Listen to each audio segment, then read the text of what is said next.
of the savings account, right? So. All right, It's not. welcome to the regular meeting of the Board of Directors of PCE, Thursday, March 27th at 6:30 p.m. We will go ahead and start the meeting off with a call to order, but first of all, is there anyone here that needs to be sworn in? Do we have? Yes. Okay, we have a couple members. Great. Okay, I will go ahead and take that one over. If you want to stand up. And can everyone just do me a little favor and kind of, I know most people, but we have some new people, so do me a little twist. There you go. So we can, I can With some see who shot. everybody is. Oh, you mean the name? Yeah. Just. Yes. Not the body. You don't have to No, twist your well, body, just your name. I'll take your body too, if you want to twist it as well, that's fine too. All right, we'll go ahead and do the oath of office for Bob Flynn. You can raise your right hand and repeat after me. I, your name, I, Bob Wynn. do solemnly swear that I will support and defend the Constitution of the United States and the Constitution of the State of California against all enemies, foreign and domestic. Our general counsel. Oh, Oh my goodness. do solemnly Nelly, swear or stand affirm that I support and defend the Constitution of the United Give it to States me. and the Constitution of the State of California against all enemies, foreign and domestic.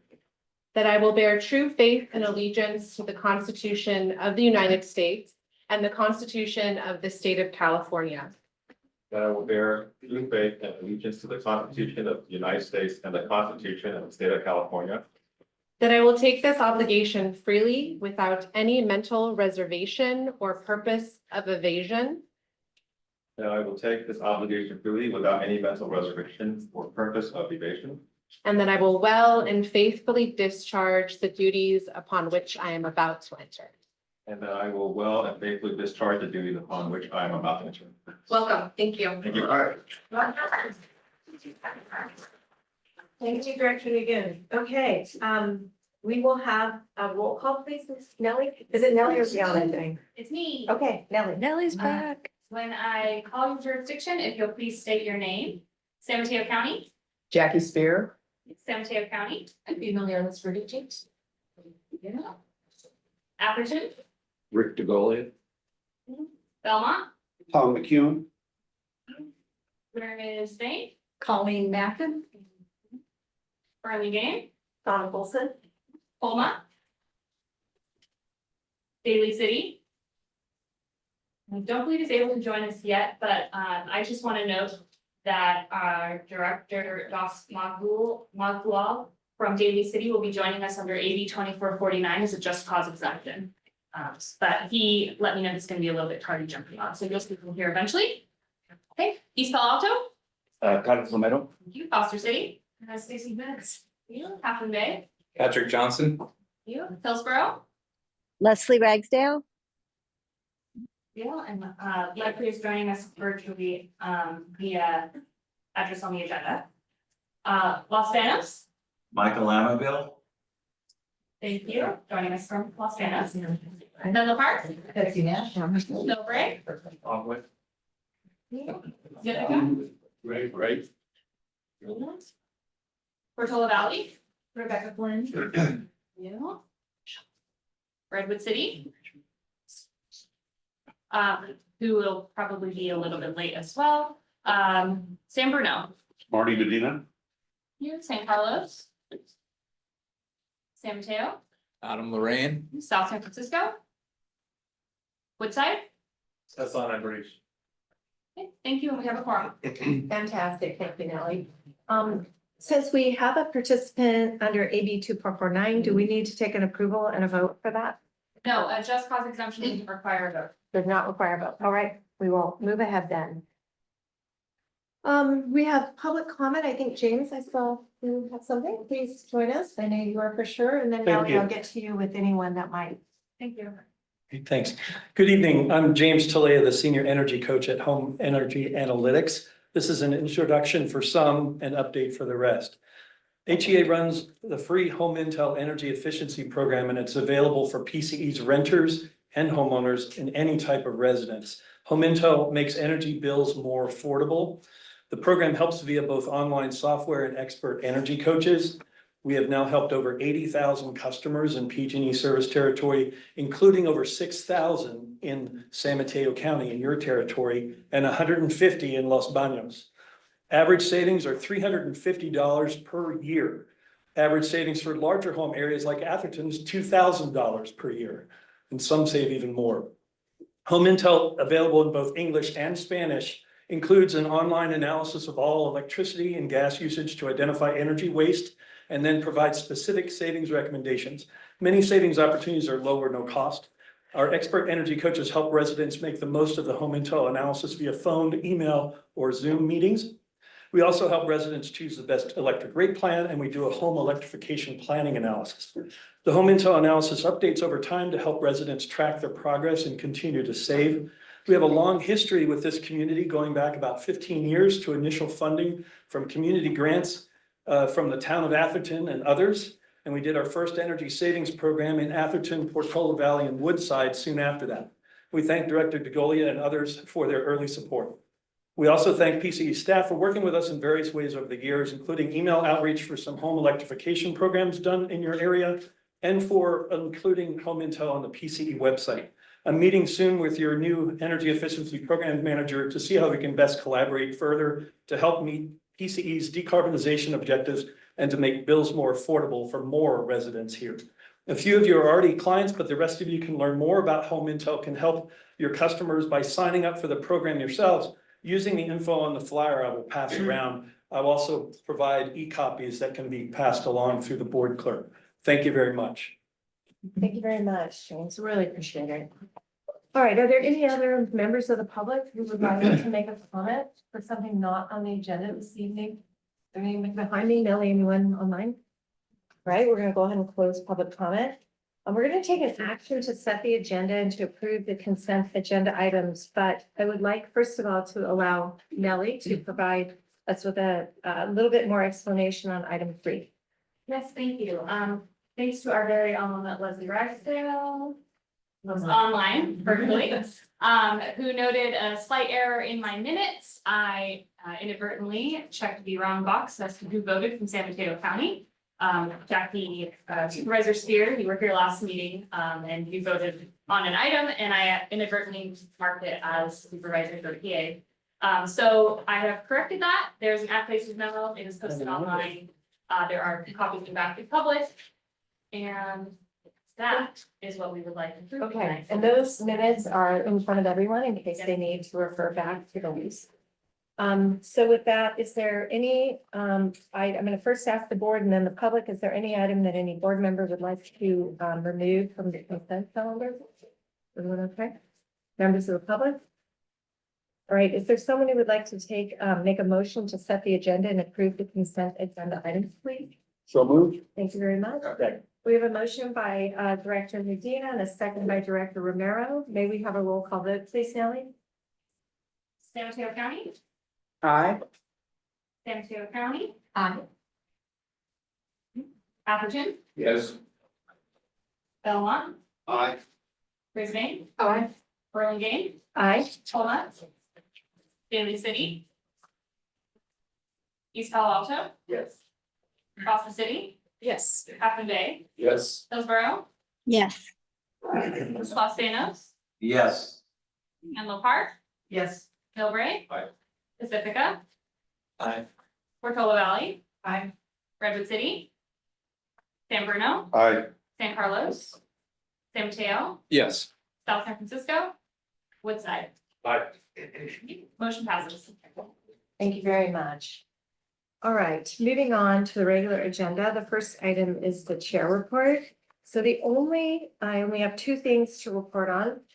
The first is that it is getting time to do the annual review for our CEO. So I'm going to pull together a small committee like we traditionally do, former chair, and the vice chair, to begin to think about that and what it's going to look like so that we are in time to meet for July 1st, the sort of end of her contract year, July 1st. In addition, we had a resource management and climate protection committee with CCAG, and I just want to note that there are Director Nash serves with me on that. Director Aiken, Kaya Aiken sits on that from Redwood City.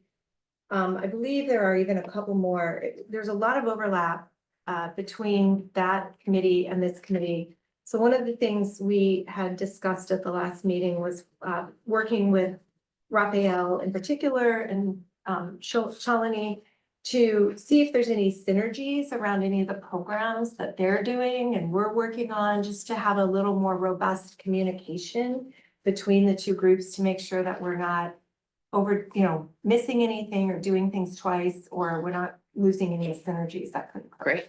Okay. So we'll talk about that later. And that is really all that I have to report out. So I'm going to take public comment on the chair and the CEO report together, if that's all right with everyone, if it's your pleasure. With that, I'll turn it over to Sean for the CEO report. Okay, great. Let's see, here we go. Alrighty, so per usual, we have a number of things to cover in my report. I'm going to kick off with the legislative update. Mark Hirschman is out of town this week, so our own Shalini Swaroop is going to pinch hit and just provide a brief update. Thanks, Shalini. Thank you. So there have been some developments in Sacramento since 2 weeks ago when the board packet was submitted. As noted on the slide, the deadline has passed for specific language to be added to placeholder or spot bills. And so many of the amended bills that were in the spot form a couple of weeks ago address energy issues. They're a hot topic in Sacramento right now. So we're closely reviewing and evaluating these as they come into print, but it's a little bit of a slow drip right now. So we're monitoring that. We also know that the spring legislative recess is coming up, and this is an opportunity to meet with legislators in district as well. Now we want to highlight some of the bills that are on the screen. The first one is SB 540, the Pathways Initiative to Advance Regional Energy Cooperation. That was introduced by Senator Josh Becker, who's also the chair of the Senate Energy Committee. Recently, the bill was amended to address one of the major issues that was raised at its hearing. The bill now clarifies that a participant in the regional organization can unilaterally withdraw without further approval needed, and that state policies to reach renewable energy targets are not changed by this legislation. So really, the amendments were to address concerns about how difficult it would be to leave, and also to make sure that our climate and energy targets remain intact. So we appreciate the significant interest from our board on this legislation, and we plan to bring a more in-depth discussion on SB 540 to the board next month. And we will be having participation from our trade association, Cal CCA, and one of the key drafters of the bill. Next bill is AB 306. Before we advance, I have a question from Director Spear. Thank you, Madam President. I would also like to have us have someone who is representing the opposing side of that issue present, because there are two sides to this particular bill that I think we should be informed of both sides. And I would recommend Loretta Lynch, former PUC director, former energy aide to then Gray Davis. Great. We have her contact? I can get it. We have it. Great. All right. Thank you for the suggestion, Supervisor Spear. Moving forward. AB 306 is a part of a package of bills sponsored by Assembly Speaker Rivas to support the rebuild of Southern California after the wildfires earlier this year and advance more home building in the state. AB 306 would essentially put a moratorium on REACH codes and any other local government efforts to modify building codes throughout the state, and not just in the fire affected areas, but throughout the entire state. And this moratorium would last for 6 years. And as you will, many of you know, PCE has been a leader in the state on REACH codes, and many of your jurisdictions have also been leaders on REACH codes. So this is something that we're very interested in. We have sent a letter of concern to the author. We are not opposing the bill at this time because it is the speaker's bill in the Assembly. We'll be evaluating our position if it moves through to the Senate. Unsurprisingly, the bills moved quickly through Assembly Committee on Housing and Community Development and Appropriations with support from the builders and housing advocates. And there is opposition from a coalition of environmental and energy groups. So right now it's awaiting the floor vote where it will require a 2/3 majority vote to pass. It's been designated an urgency bill. The other bills I want to bring to your attention, I will skip actually to the bottom and then work my way up. There's three bills that deal with battery safety. So these are all in response to the fire at Moss Landing from the battery energy storage system. So the first bill listed is AB 303 from Assemblymember Addis, who represents that area where Moss Landing is located. This bill focuses on local oversight of batteries, and it would make it much more difficult to get batteries licensed in California. And not only would it make permitting more difficult, but it will also limit the locations that you could build batteries in California. Since the preparation of the update in your packet, Cal CCA, our trade association, has taken an official opposed position on the bill. Batteries and clean battery storage is viewed as an essential tool right now to address renewable energy goals, especially given shortages of other resource types such as wind. Batteries and solar and storage is really one of the few ways that we can continue to build renewable energy right now on a short time frame in California. AB 303 has been referred to 3 policy committees: utilities and energy, natural resources, and local government. It has not received a hearing date. The second bill is SB 283 from Senator Laird, who also represents the Moss Landing area. This bill takes a different approach to battery safety. It focuses on fire safety standards. This bill was a spot bill that only recently came into print. It's not yet been referred to a policy committee. And the bill seeks to ensure that battery facilities develop emergency response plans, hold regular safety drills, document maintenance and incidents. So SB 283 does not address the location of where batteries can be located. The third bill is AB 1285. It's a committee bill, and the authorship is a bipartisan group of 6 of the 7 assembly members comprising the Assembly's Committee on Emergency Management. So AB 1285 centers on developing statewide specific fire safety guidance for lithium-ion batteries, which is the type of batteries that were used in Moss Landing. So from these 3 bills, we're seeing a local permitting approach, an onus on the developer to have safety plans, and then the third bill is an onus on the fire marshal to develop fire standards. So there's 3 different approaches to the same problem. So we will see which, if any, or all go through the process.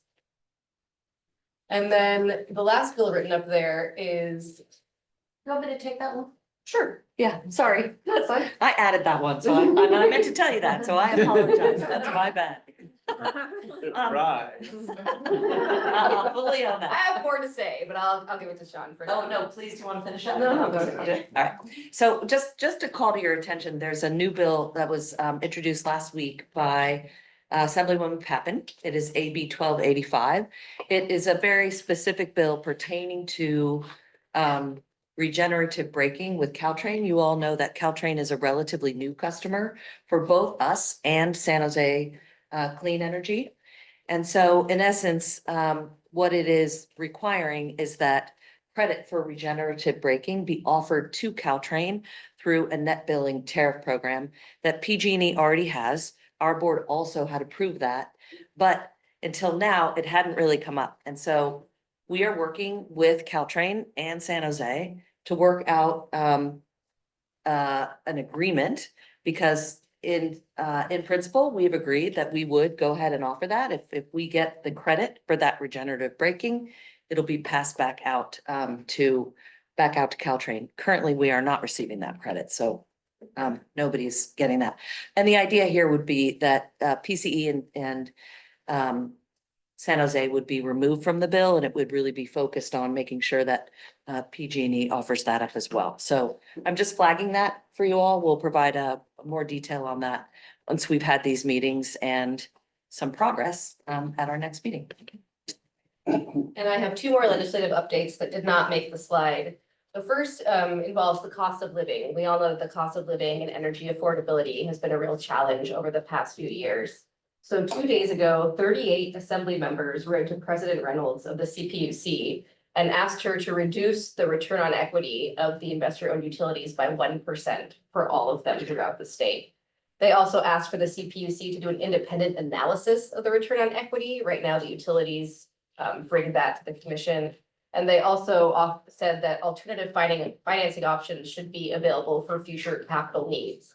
So this letter was led by the chair of the Assembly Utilities Committee, Chair Petrie Norris, and it was also joined by our three assembly members. With 38 of the assembly members, you can imagine that our three were involved. So that is progress on the cost of living and energy. So we'll see what happens with that. That only happened 2 days ago, so I haven't seen any response from the CPUC as of yet. And lastly, I'm excited to share a highlight of a recent success. So Philip, can you wave? All right, that's Philip. He's in charge of he's our Associate Director of Customer Programs. So last fall, after the end of the legislative session, Philip and Mark and our lobbyist, Mark Fenstermaker, went up to Sacramento and met with the legislative staff of assembly members who comprise the Select Committee on Electric Vehicles and Charging Infrastructure. And so Philip shared PCE's approach and the many benefits to right-sizing EV charging infrastructure. And right-sizing is installing chargers at level 1 or low power level 2 for overnight charging, and that satisfies almost all of everybody's daily commute needs. So PCE highlighted our successes and the cost-effective solution of right-sizing provided by the installation of level 1 chargers at individual parking stalls in multifamily developments particularly. And so the chair of the Select Committee, Assembly Member Jackie Irwin of Thousand Oaks, took a particular interest in the issue, and she authored a sign-on letter that went out this week to the California Energy Commission, in which the assembly members asked the CEC to reconsider and lift its current funding restrictions on funding for level 1 chargers in dedicated parking spaces for multifamily developments. So that letter was joined by 9 assembly members, including assembly members Berman, Pappen, and Stefani. So we're really excited that we were able to galvanize some of this action at the assembly member level and also at the CEC. So big kudos to you, Philip, on that. Always end on a high note. I am done. Right. All right, I'm gonna first step in it. You have, No, you have more. we're- Oh, yeah. we that's are right. not We got done lots. yet, my All friend. right, let's keep Okay, on going. thank you, Shalini. Very much appreciate that. Okay, so I will move quickly through here. Just a heads up that we are entering budget season. So much fun. And so just so you know how this works, especially for our new members. The department directors are working now to put their department budgets together. We have an executive team and department head meeting on April 16th, headed up by our CFO, Nick Bijour, to just walk through that, cross-reference, cross-check. It's really a important window into what's happening around the agency budget-wise. We will bring a draft budget to the Audit and Finance Committee on May 12th. That is already scheduled. We will have a final and proposed budget to go to both Audit and Finance if necessary, and to the Executive Committee on June 9th. And then, as per usual, then, once it passes Executive Committee, it'll come to the full board on June 26th, in time for our fiscal year to close and the beginning of our new fiscal year on July 1. So just a sense of what's happening. Nick, did you want to add anything? No, I think the numbers are still coming in. I think cost, we will have a decent handle on what those should be over the next 12 months. The uncertainty we'll have to deal with, which actually leads into our presentation this evening, is on the rates volatility and what PG&E rates and the PCIA could be on January 1st. And so we'll have to manage some sensitivities and maybe coming to you with some scenario planning, which makes sense. Okay, great. Thank you so much. Next. All right. Many of you are familiar with our community benefit reports. These are reports that we do every year at the local government level that specifies different metrics, including how much did your constituents save in your city or unincorporated county, how much greenhouse gas emissions, different programs, GovPV. So it's really just a highlight, and that'll be sent out tomorrow to your city staff and to you. We are asking you all to share it with your council members and the Board of Supervisors, and also with your communications staff, so that you can put it in your newsletters, on your website, anything else you may choose to do. So look for that tomorrow. This is just a quick heads up that, I'm not gonna go through all these steps here, but there are many, many steps to our upcoming strategic plan process. Actually, we're about 1/3 through, I would say. So just letting you all know that we are going to be revisiting pieces of the phase one, some of which the board voted on in January. We had a request for some clarification. We also added a fourth strategic policy. We have added guiding principles. We are working on a refreshed mission vision statement. So all of that, what we're calling the structure or the top part of the strategic plan, will come before you. And also we are meeting with the board ad hoc strategic plan committee, the CAC, executive committee. So it is making its way through our processes. The 2025 goal setting for the agency goal setting for the 5-year outlook will begin this summer. And then the entire package will be brought to you in October for adoption. We will be also coming to you in September to close out our existing strategic plan. So there's a logical flow to that. Okay, just updating you on all of that. Next up is just a quick report. We've had a lot of interest in our EV Ready program, some of which was referenced in the legislative update. So Philip, you want to give us a quick tour here, and then I'll be almost done. All right, I'll keep this real brief. Good evening, directors. Philip Kobernick, I'm the Associate Director of our energy programs. EV Ready is our flagship program. It's been open for a few years and puts EVs chargers into the community, but mostly a multifamily. And we've had some major successes. I'm going to talk about a few of those today. So we have the 4th largest multifamily EV charging project in the state. That's 92 smart outlets at Woodland Creek Condos in East Palo Alto. It's one for every single resident with minimal cost per resident there. And if we go to the next one, but wait, there's more. Yeah. Okay, next slide. The 3rd largest multifamily EV charging in the state, also in our program, 140 smart outlets going into the Edgy Terrace Apartments in Daly City. Again, all residents covered, under construction now. Next slide. But wait, there's more. All right, let's go to the next one. The 2nd largest, yeah, you'll see a pattern. Oh, wait. The 2nd largest multifamily EV charging project in the state, 143 smart outlets at Bayview Condos. It's on the intersection of Millbrae and Burlingame, and HOA out there. All residents getting EV charging in this project. It's done now, and they got it for free with our cost-effective PCE incentive. So no cost to the customer there. 143 chargers get installed. But wait, there is more. The last slide here. Too much fun with The 1st largest multifamily EV charging project in the nation. So this is very, very, very exciting. This is over 200 smart outlets at the Peninsula Pines Apartments in South San Francisco. Construction starting soon, and this is a charger for every single resident of this rental apartment property, which is fantastic. We could not find any bigger charging projects at existing apartments bigger than this one. So I have one more last slide here. So basically what this is showing is our strategy that we are doing with EV charging is really starting to produce significant results. Our program has helped to install over 1,500 chargers so far, 70% in multifamily properties. That's pretty unparalleled in California with charging programs. And the way we're doing this is because we're using, again, right-sized EV charging, as Shalini mentioned, that are really allowing for significant scaling. So properties that can do this for everybody. And again, the cost for us is pretty minimal because we're looking at these types of smart outlets, which are much, much cheaper than the heavy duty charging stations that have historically been attempted to put into properties like this. So we're very, very excited about all of the properties that are coming in, and we got more to go.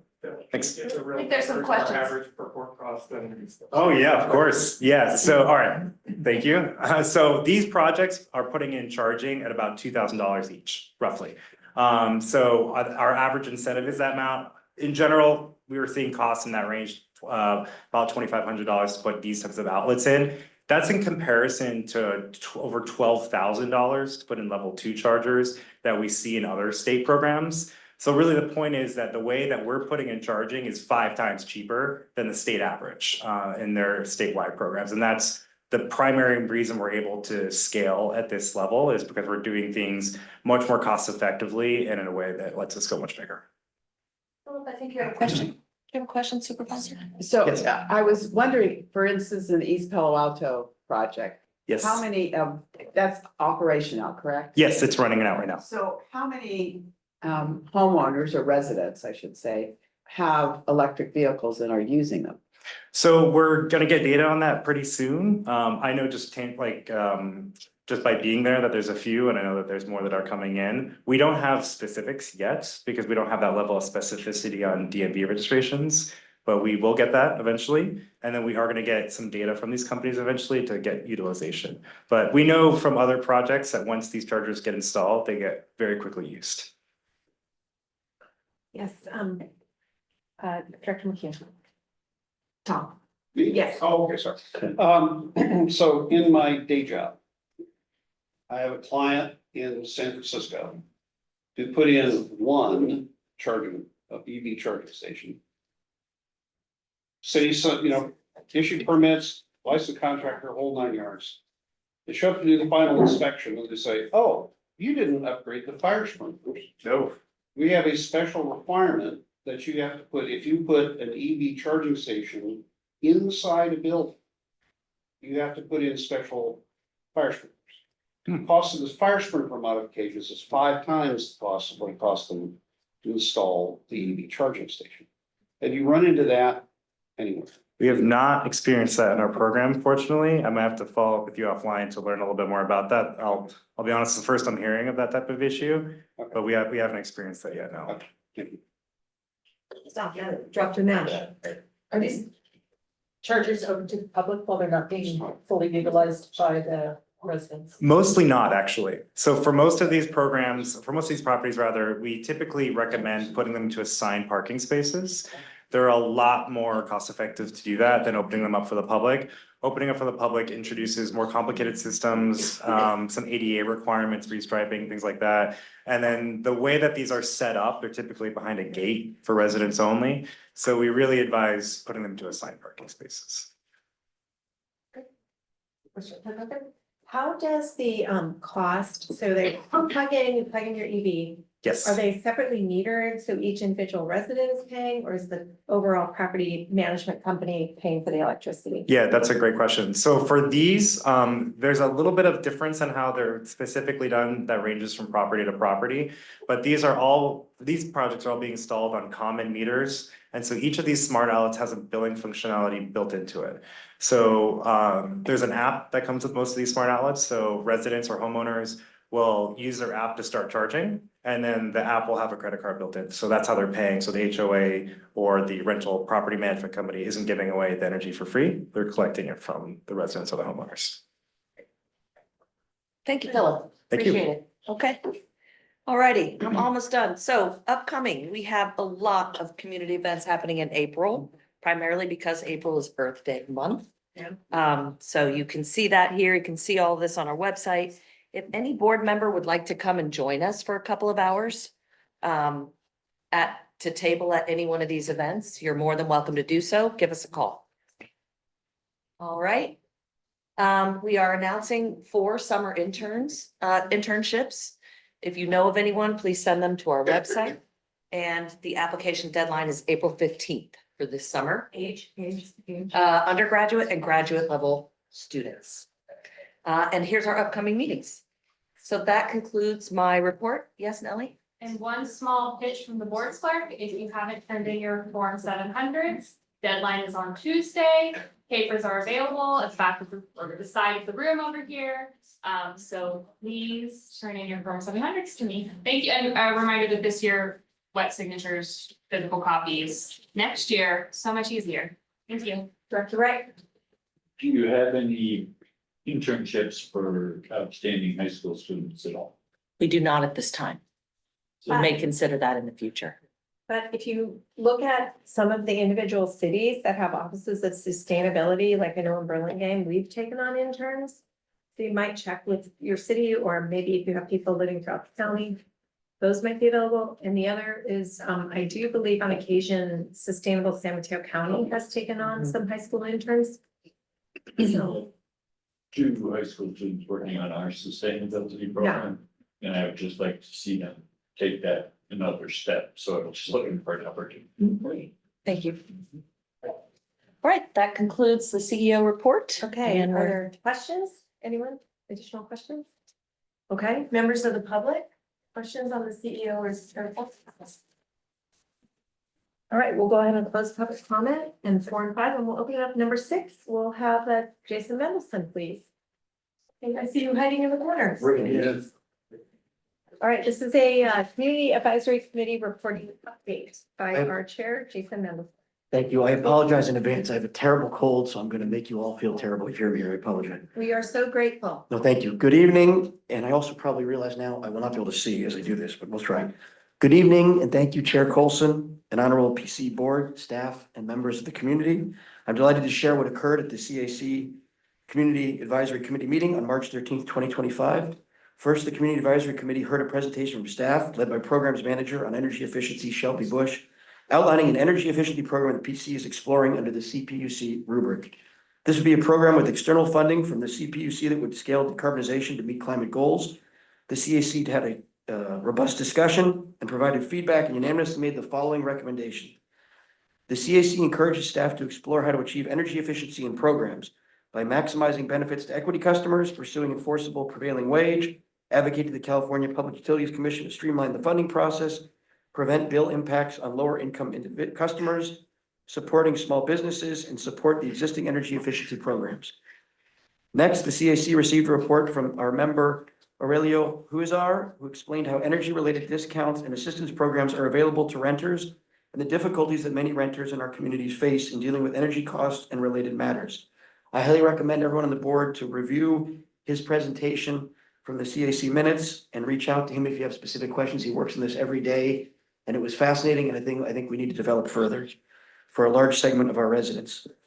Next, the CAC had a discussion on how the municipal policies affect greenhouse gas emissions. This is a topic the CAC first asked about in May of 2024, and they were very interested in this topic. We're going to revisit it again in May at our meeting. As you'll recall, we made the following recommendation. The Peninsula Clean Energy Community Advisory Committee respectfully requests that the PCE Board of Directors direct staff to disclose to all its member jurisdictions to the public for each existing and planned building electrification policy, model ordinance, and regulation promoted or offered by PCE, the amount of greenhouse gas emission reduction and co-benefits that could realistically be achieved by adopting such policies, ordinances, and regulations. Towards the end of our meeting, Council Member and Director Ragsdale from Hillsborough announced the Executive Committee will be considering creating an ad hoc committee to evaluate the board's committees and subcommittees, including the CAC. I must admit that this was quite a surprise to many of us on the committee. It was the first we'd heard out about it, and many of the members have reached out asking what this is about, and we don't know. So we hope to get informed about that in the near future. I pointed out at the meeting that in July of 2023, at the July 27th PC meeting, the CAC had prepared and delivered a report on our study of what other similarly situated CAC or CCA advisory organizations had done. It was a report prepared by staff along with a working group that outlined a survey of what other similarly situated staff and advisory committees had done. And I think that would be useful to any examination that would be carried out. Staff is going to take that to you guys. I also point out that in that same meeting in July of 2023, that this board approved, in addition to the changing of the name to the Community Advisory Committee, the following work plan and objectives for the Community Advisory Committee, which are outlined as the objectives of the Community Advisory Committee. The goal of Peninsula Clean Energy is to reduce greenhouse gas emissions by providing cleaner power to residents and businesses at competitive rates. We also develop new renewable energy sources and partner with our community to further reduce greenhouse gas emissions. To further this mission, the CAC will advise on substantial public-facing program initiatives before they are presented to the board for approval, depending on practicality, timeliness, as well as staff and CAC capacity. Engage in outreach to the community and advocate for Peninsula Clean Energy's missions, goals, and programs. Advise on high-level legislative and regulatory direction of the organization. Provide a forum for community discussion on a wide variety of strategies in conjunction with staff and board. And form working groups as recommended by CAC membership to assist Peninsula Clean Energy staff and board with projects of importance to the organization. I personally think that the volunteers you have are amazing, not counting myself. The rest of them are great. And I think that have worked very hard to accomplish those goals. And I think if you wanted our input on any of the future plans, I think they'd be love to share that with you. Finally, we did take up a discussion of what we would do in the future.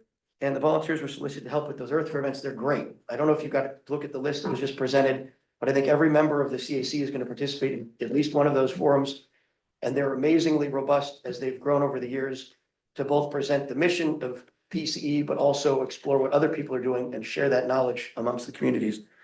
As always, I'm happy to answer any questions, although I may fall over here in a minute because I can't read. But other than that, thank you very much. Wow, okay. Do we have any questions? For our CAC? All right, are there any members of the public now who have questions or anyone in the public? Okay.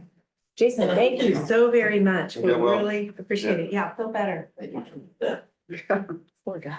Okay, we'll go ahead and close off item number 6 and we'll move over to item number 7, which is selection of board of directors chair and vice chair. I'm going to turn this over to our nominating committee chair, Director DeGolia. Well, this year, the nominating committee consisted of myself, Colleen Macklin, and Craig Taylor from Portola Valley. We had a very easy time. As you all know, we solicited people to send us any nominees from the board that wanted to be considered for chair and vice chair. We got one response for chair and one for vice chair from our current chair and vice chair.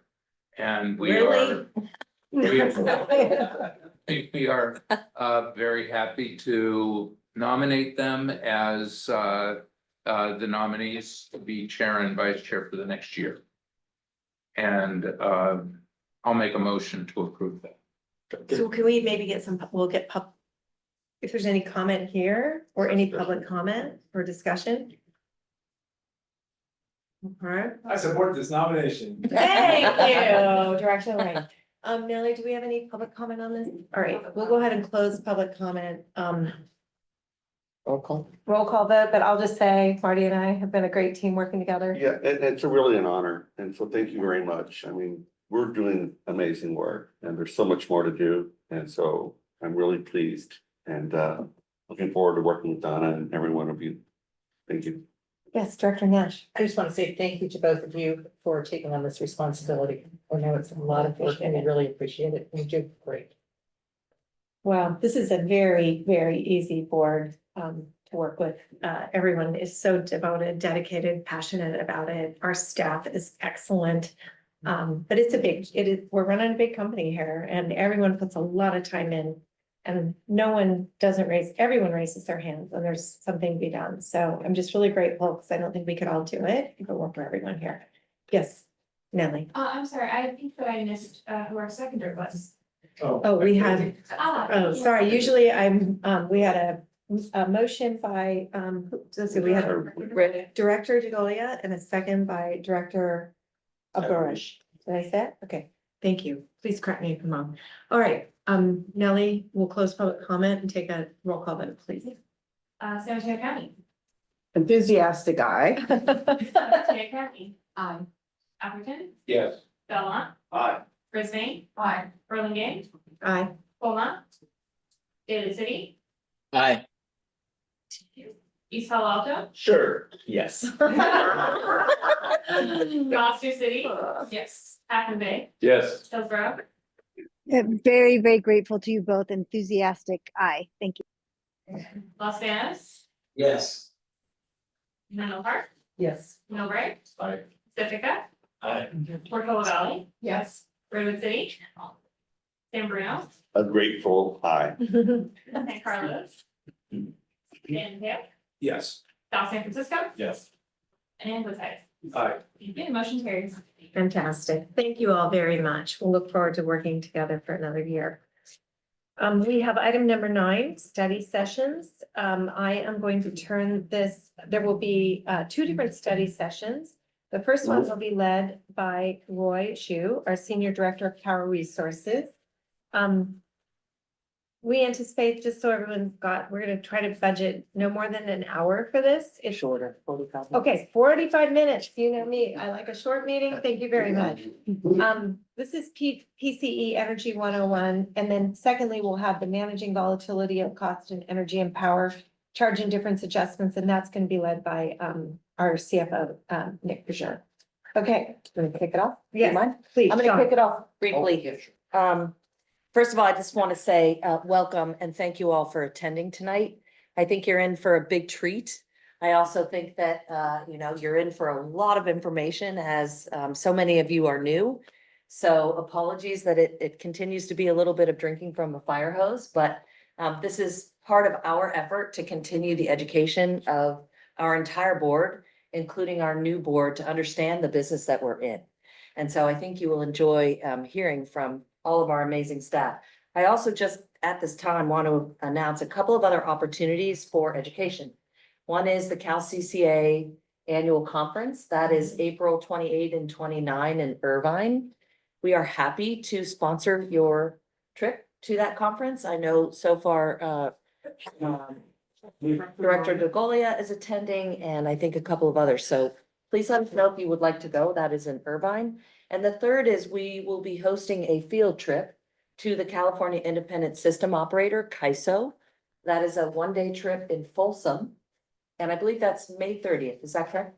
So that's May 30th. And we will invite all of you up to the point where we have a quorum and then we can't go over that. So Nellie is organizing that trip. Please let her know if you're interested. And if you can't go to that one, Nellie, we can, or we're thinking about organizing another one after summer is over in the fall. So That one's then at Diablo Canyon.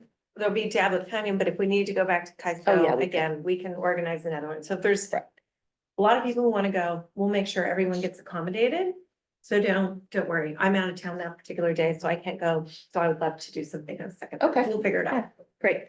Okay, so with that, thank you all so much. I'm going to turn it over. We affectionately call Roy Zhu Professor Roy when he is in this, Thank you, Sean.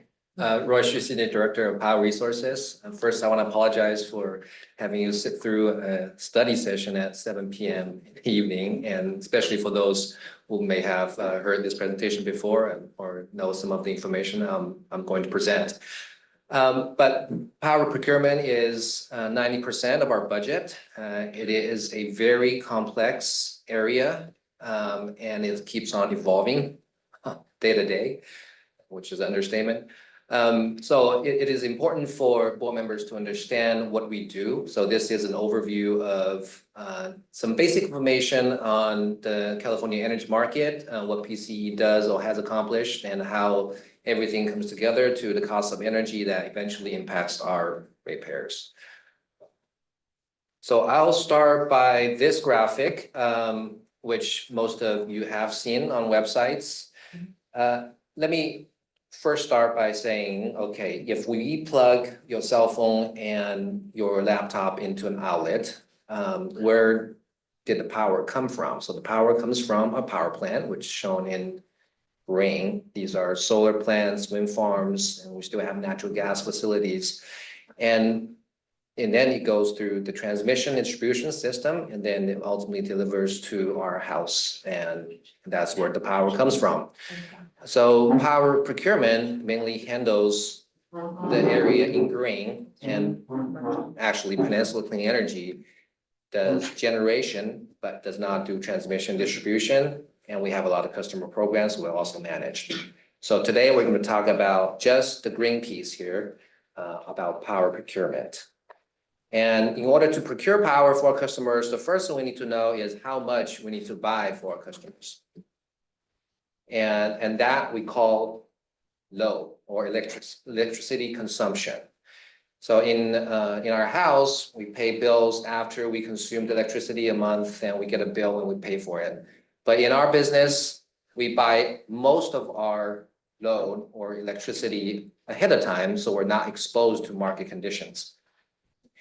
And if we just think about at this particular moment, 7 o'clock on Thursday evening, looking at this building, the lights are on, right? And some of the phones are being charged, computer are being charged. And if we expand that to all the buildings, PCs, service territory, Maybe garages are being opened and closed, TV is being turned on and off, air conditioning being running, maybe. So how do we know how much electricity we are consuming at this particular moment? We really don't until we measure it.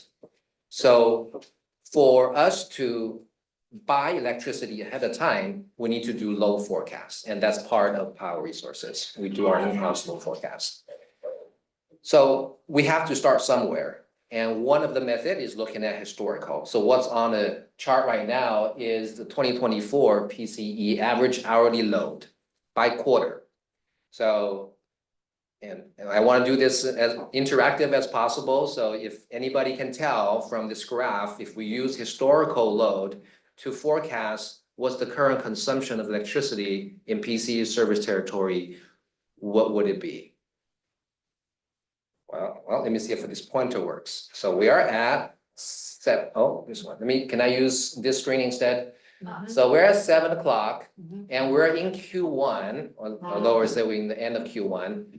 So we are pretty much at this graph, right? So the gray one, the gray curve at 7 p.m. So that is about 490 megawatt.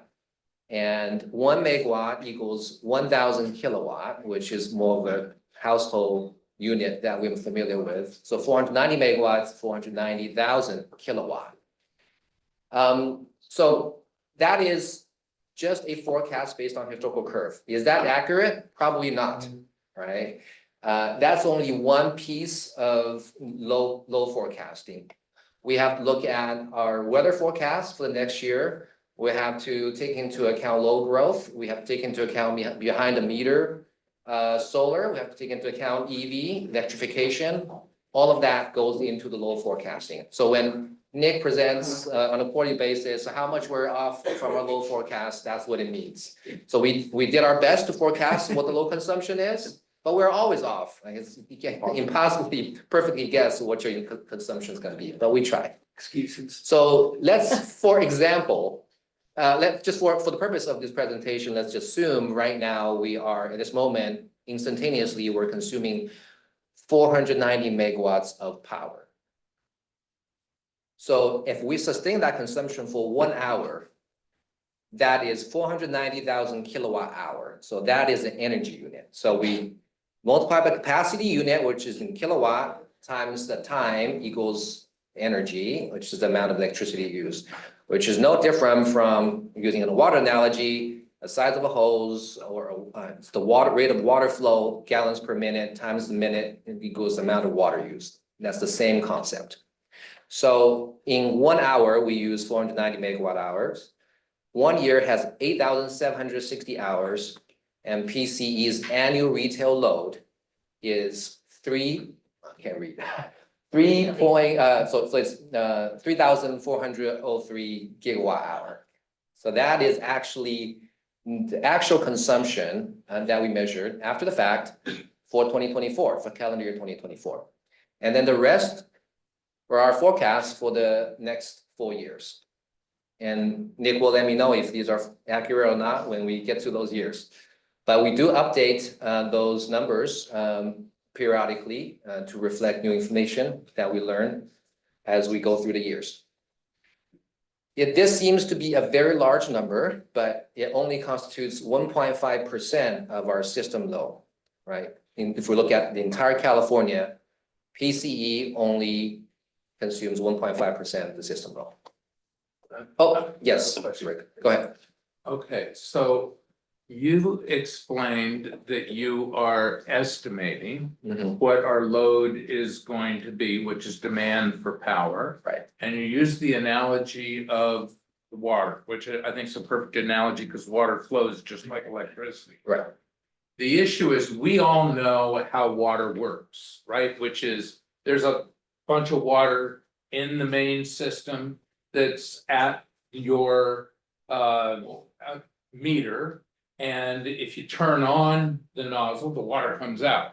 Is it the same? And the water company is paying to have the water there, and then we're paying for it as it runs across our meter. Is it exactly the same thing? That with is- electricity? Yes, I will So- say so. You're estimating what the demand is going to be, and you're probably buying a little bit more load than your estimated demand because you want to have enough power sitting there in the line ready to be drawn when you plug something in. Is that correct? So I'll get to that Oh, you later. will, It's okay. a little bit more complicated than, because Okay. we have to operate within the market. So there is the market construct that we have to follow. So Okay. I'll get into that in a later slide. Great question.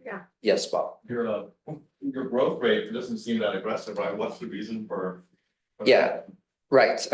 So we don't have a lot of organic growth. We have it's not huge. We don't have a lot of data center trying to be built in our service territory. So from 2024 to 2025, we see some growth because we added a couple large commercial customers.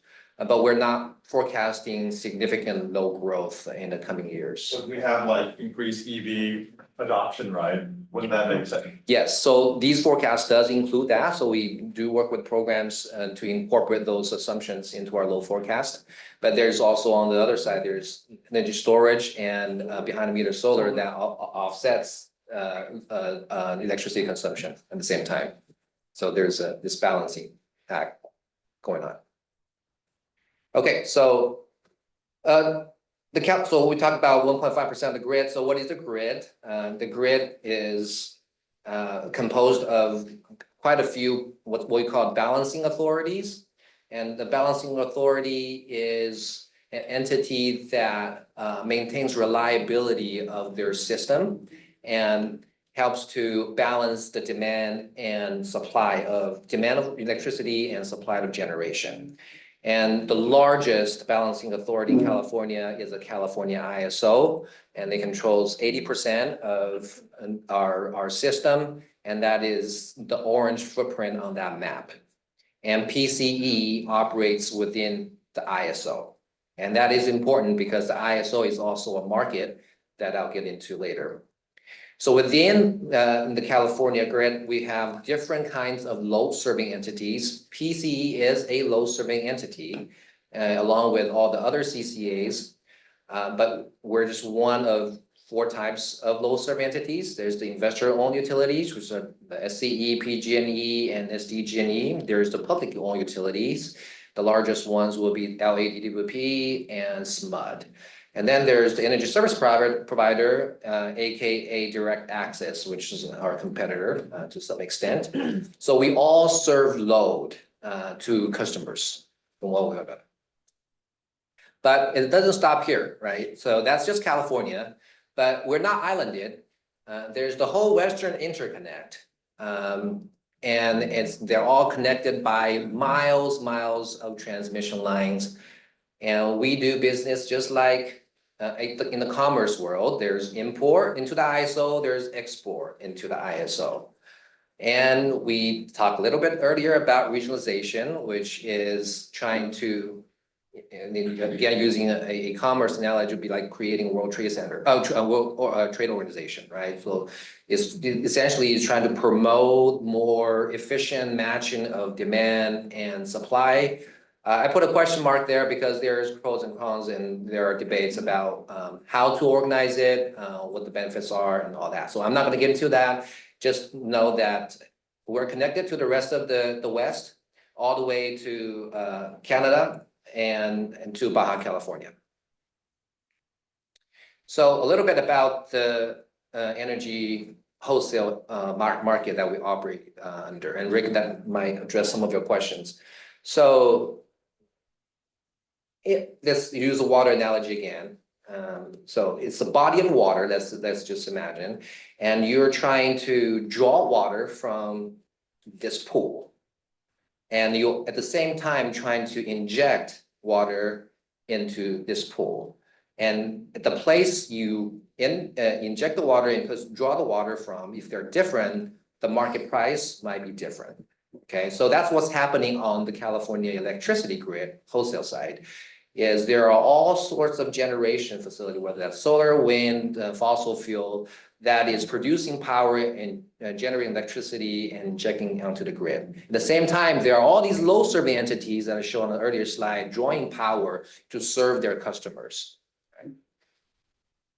So again, all generation into the pool, all consumptions out of the pool, right? So the power is not directly from the solar plant, is not directly physically serving our customers. It's going into a market and we draw from the market. And the ISO acts as a clearinghouse for supply and demand.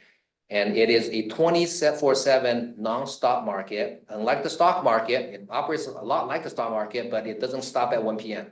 It goes on 24/7. And there's a day ahead market where you try to procure enough energy for the next day. And then if it's not enough, because your forecast is always wrong, and in the real time, there's a real-time market, you try to make up your shortfall.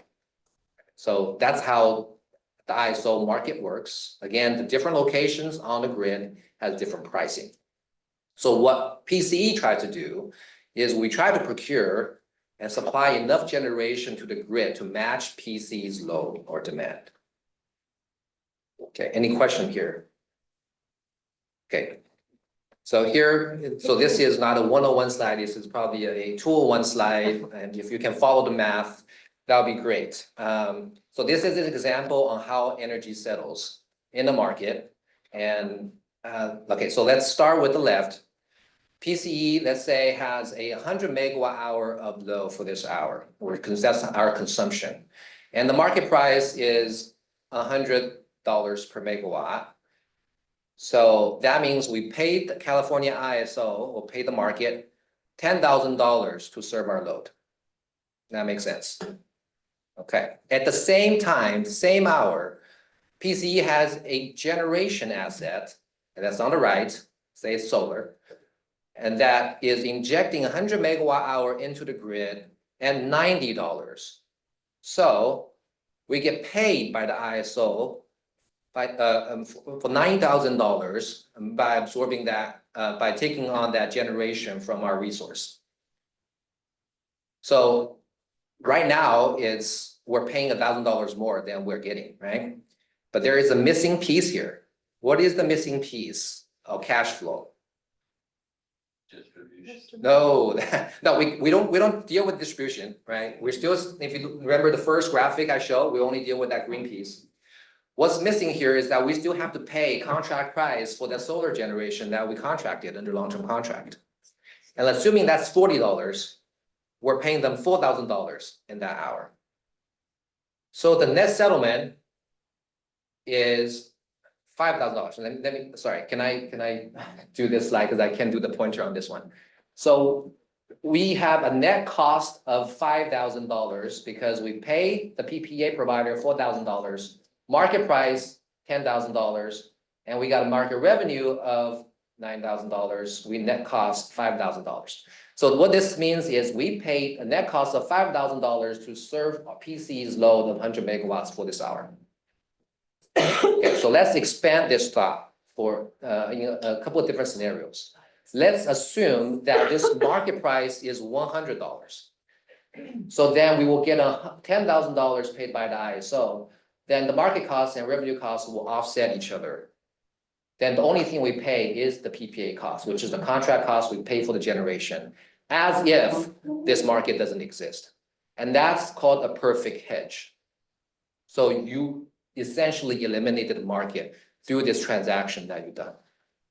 And that is important, and I'll get to it on my next slide. Let's also assume that you don't have this generation resource, meaning you don't get paid by the ISO $9,000. You just bought 100 megawatt hours from the grid. You don't have to pay the seller $40. You just expose yourself entirely to the market. You will pay $10,000. You don't have the $4,000 payment. You don't get the revenue. You just get $10,000. You just pay $10,000. So that's $5,000 more than you would have paid with a generation resource. So that's double the cost, right? Let's assume if the market price at that time is $1,000 instead of 100 because of a wildfire that burned down a transmission line or a heat wave that sustained for 2 weeks. Market doesn't have enough resource to supply the demand. Market price is $1,000. Then for that 1 hour, you'll be paying $100,000 with no resource to offset that cost. That's the market exposure we're talking about. And if you think about, we're talking about 490 megawatts in a load forecast for this particular hour. Let's assume it's 500. That will be 5 times $100,000, $500,000 of market cost in 1 hour. If you don't have a generation resource to hedge against your market exposure. Does that make sense? Okay. So all of this is to say that it's important to have fixed price contract in our portfolio to hedge against market exposure. And and therefore, I'll skip the congestion part. Therefore, we have built a very robust portfolio of long-term resource and mid-term resource to offset these risks. So these resources that we procured or over, well, I think since inception, we have procured 1.4 gigawatt of capacity of resources. I think about 1 gigawatt, which are new capacity on the grid. And you can see that our resource, we have about 24 resources spread across California because geographic diversity is very important because every spot on this grid, on this map has a different price, right? And diversity is important. Yes. How do you factor in reliability? Yes. There are, so the more resources we put on the grid, the more reliability there is, and also depends on the resource type. By adding new capacity onto the grid, it provides what we call resource adequacy value. And that is one measurement by the state to measure how reliable you are. So all these resources comes with certain value of capacity that the grid can rely on to serve load. Yes. You mentioned just now that we have Peninsula Clean Energy has procured about 1.4 gigawatts. Could you remind me how that relates to the gigawatt hours of load we are currently projecting? So this is, maybe I'll just go to the next slide. This will answer your question. So in 2021, we didn't have that many resources. So we had a couple solar, which is shown in, okay, sorry, I'm gonna go to this slide again, the pointer doesn't work. So in 2021, we had a little bit of solar, we had a little bit of wind. All the gray bars here are market transactions or short-term transactions. So we weren't able to use long-term resource to cover a lot of our open positions. Now in 2024, the black line again is our load, all right? And we have solar, we have blue is in wind is in blue, geothermal is in red. We have this is supposed to be green. It's not showing up as green, but this is supposed to be green. These are storage assets that we've added to our portfolio, and it's shaving off solar when solar are not needed by the grid and discharging them in the evening hours under the green curve. You can see that. So we're really using battery to reduce solar curtailment or excess solar to generate more needed power in the evening.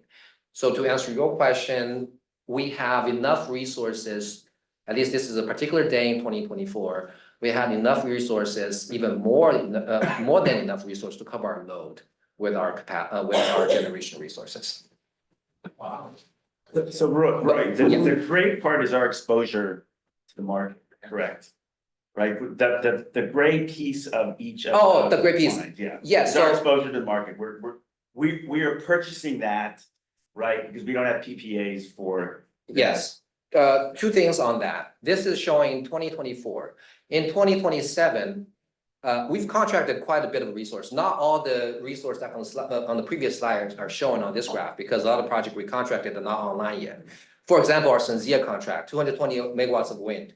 When it comes online, you can imagine that the blue bars, which are wind, will go up quite a bit, significantly, quite a bit, and cover a lot of the short positions.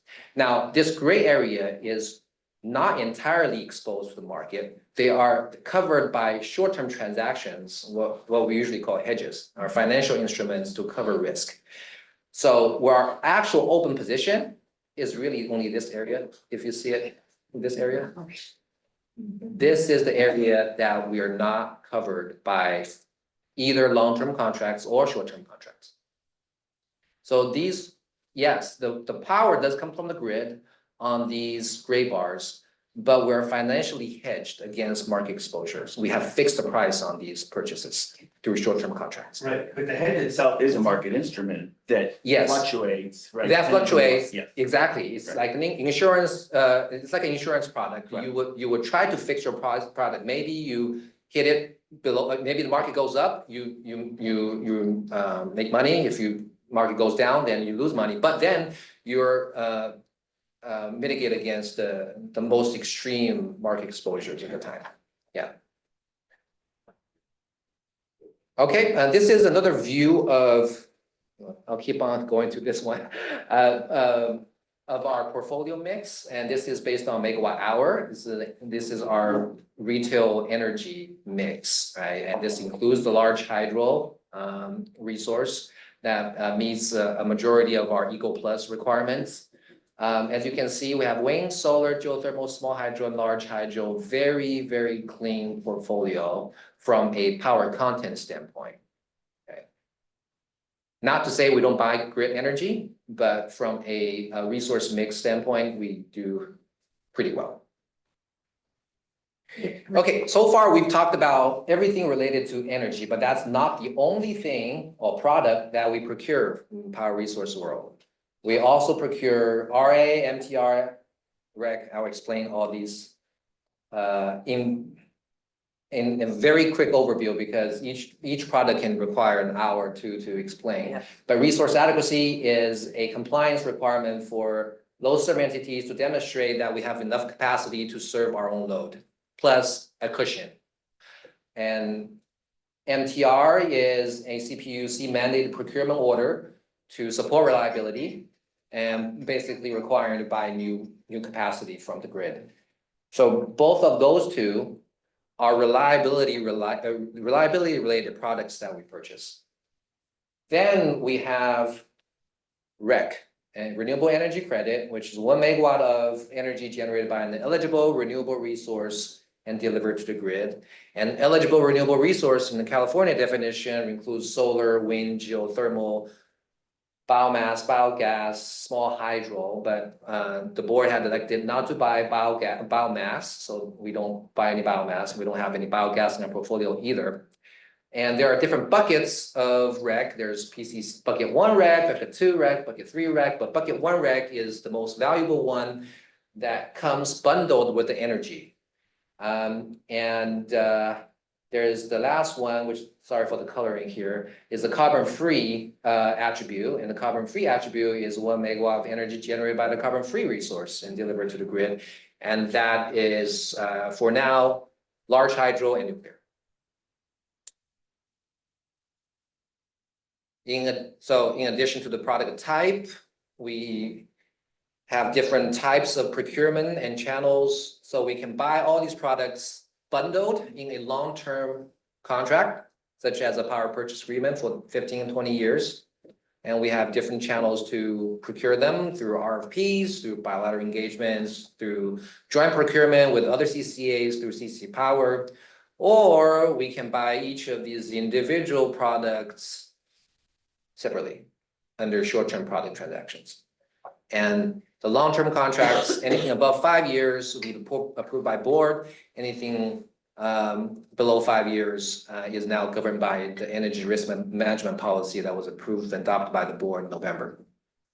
Sorry, this looks like a alphabet kind of a learning picture, but it's just all the acronyms that we use in the industry is just a mess, I would say. Roy, just. Yeah. The XY axis, which maybe it's not an XY axis, is that only there to divide the graphic up? Or Yeah. is there significance? No, to the there XY is not. Okay, There is not. All right. The only thing I will say, if you have to say anything about the graphic, the X and Y axis is RA and MTR. These are megawatt, measured by megawatts. Energy and REC are measured by megawatt hour.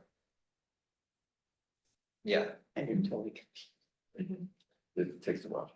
All right, so this is my last slide and supposed to put everything together in the procurement puzzle. And some of you may have seen this before. So we have on the left, all our priorities in procurement. We have to serve our load, meet compliance, we have to meet our product content requirement, we have to get to 100% renewable by 2030 and hopefully do 24/7 hourly at some point. And so these are the products that we buy or procure for each of these priorities. And those are, we talked about all these things in the last slide. So if you, energy, well, I didn't talk about CR, but that's an instrument to offset energy costs. I won't get into it. To serve load. For compliance, we need PCC 1 rec, we need RA, we need MTR. For Eco Plus, Eco 100 product content requirement, we need PCC 1 rec and we need carbon-free attributes. For renewable 100%, we just need PCC 1 rec. For renewable 24/7 hourly, we also need PCC 1 rec.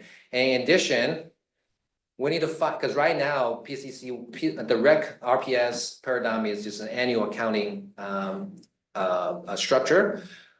It's very hard to find products that can help us to meet 24/7. And so this yellow block really doesn't exist. It has to be created or combine a lot of different resources to create those 24/7 value.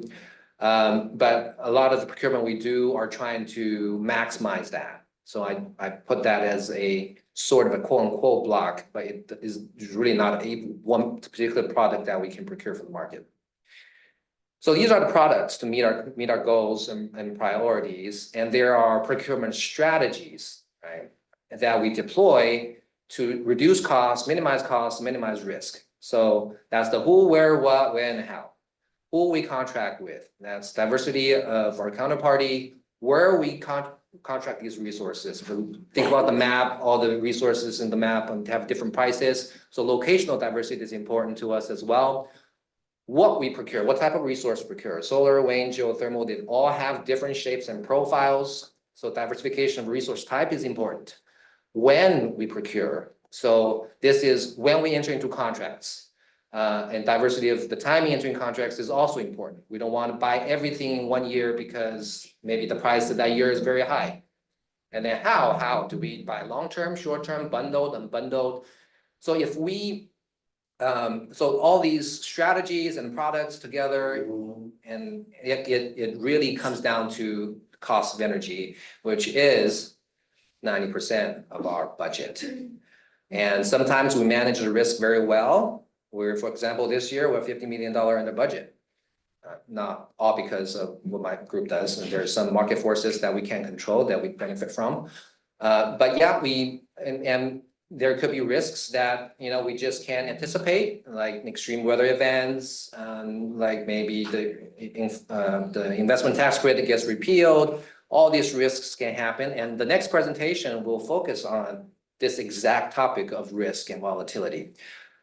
So the cost of energy and any risk that we can't and cannot anticipate will have to be less than our revenue requirement or our rates in order to meet the last priority, which is the most important priority, which is affordability for our customers.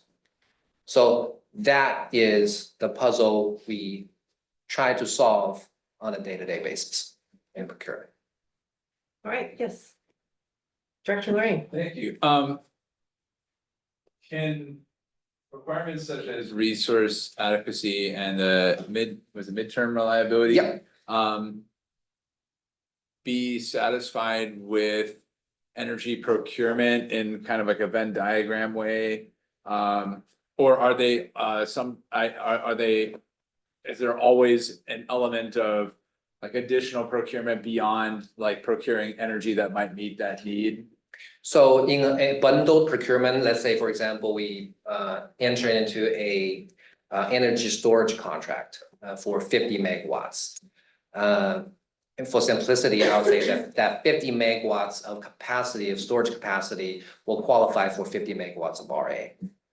But storage, it doesn't have energy value. It only shifts energy, so it doesn't create RECs, right? But it also meets MTR requirement if it's new and if it's built after a certain year beyond the baseline that's established by the regulatory agency. So yes, you can procure one long-term resource to meet multiple requirements. It depends on what the resource type is. Thank you. Any questions on this slide? Because it really sets the table for the next presentation. Director Romero. Right, so will you define in your equation here, you know, cost of energy plus risk? Will you define what risk is? I mean, is risk our hedge that what's the risk? The I mean, how risk. do you define what risk is? Yeah, so the risk, so what's included in the cost of energy is already includes certain risk mitigation deployed by, you know, implementing our procurement strategy. The risk here, I'm trying to say, is things that we cannot foresee. Like, you know, let's say we have a extreme wildfire event that burned down many transmission lines and the price of energy just skyrockets. And in our forecast, we only anticipated this extreme event, but not this extreme event that will be exposed to those kind of risks. So the risk is indeterminate, it's stochastic. Yes, you can say that, yeah. And we will talk more about the volatility on the next presentation. Any other questions on anything I discussed? What type of specific energy sources do you buy or you contract? Do you have like a criteria to contract versus buy? Yes, yes, so let me go back to that curve. This is not very, okay. Sorry. Can I, so I wanna show this. So, the criteria for procuring resources, one is to meet compliance, right? MTR RA compliance. Two is to make sure that they help us to meet product content requirements. It basically goes to my last slide. And also to make it, to create a profile shape that fits in our load as much as possible. We talked about open position, the gray area exposed to market pricing, but if we procure too much, then we also are exposed to market pricing exposure in a reverse way. Like if we don't buy enough to meet our load, market goes up, we suffer. If we buy too much, market tanks, we're trying to sell to the market, we suffer. So we try to fit this curve as much as possible. Now, this curve changes seasonally. Right, and PCE has a very interesting low profile because we're winter peaking. And most of the California cities, especially in Southern California, there's summer peaking. And summer peaking solar fits better with the summer peaking curve. And it's more challenging for winter peaking utility to meet our load using renewable resources in the winter and during the evening hours, because there's just not that much renewable resource or types of renewable resource that can help us to fit these or fill these voids and holes under our load curve. So this one in 2024 is actually a summer day. The winter day will show more gray area and will show more open positions. And that just means our winter hedging needs is higher. We have to procure more short-term transactions to hedge against the market risk. So to answer your question, it depends on many factors, compliance needs, and low shapes meeting RPS and all that. So we have to put all of these together to make a selection criteria. Also pricing. What about our plans? Like, is that the ideal place right now, or are we planning to change that in terms of contract and buy, like, let's say 4 years from now? Change because like you're talking about your criteria for selection. Yeah. Do you foresee that changing like the next 4 years? Oh, that's a good question. So we really can't predict that far out, but our goal currently is trying to meet a 2030 100% renewable goal. So we're trying to meet that target unless we change that target this year or next year.